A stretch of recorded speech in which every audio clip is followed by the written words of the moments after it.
Bunu uzaq yol gətirmişəm. Şey əzilib. Görün nə gözəl rəngi var. 25 manatdır bu 2 tayski. İstəyənlər telefon nömrəmi deyirəm 070 287 04 99. Metrolara çatdırma pulsuzdur. Amma ünvanlara pulludur. Taksimetrə nə yazacaq odur. Amma metrolara pulsuz çatdıram. 25 manat aşağı yeri yoxdur. Nadir tapılan güldür. Bu da 2 tayskidir amma bu sarı qat-qatdır. Amma bu sarı gördüğünüz kimi təhləçəkdir. Maraqlananlar yazsın. Ünvan Zabrat yoludur. Gəlib evdən də ala bilərsiniz. Başqa qəşəng tayskilərim də var.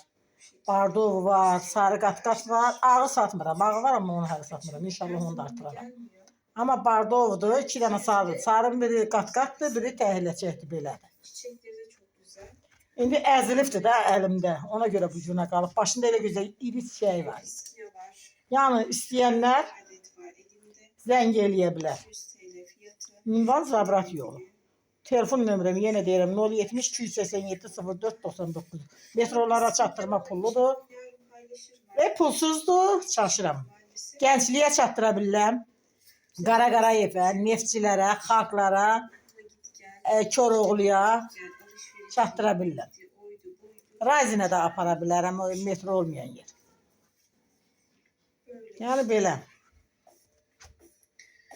Çatdırma pulsuzdur. Metrolara. Bir də neftçilərə, dedim də neftçilər, Koroğlu, Qaraqarayev, Gənclik. Bu metrolara çatdırma pulsuzdur.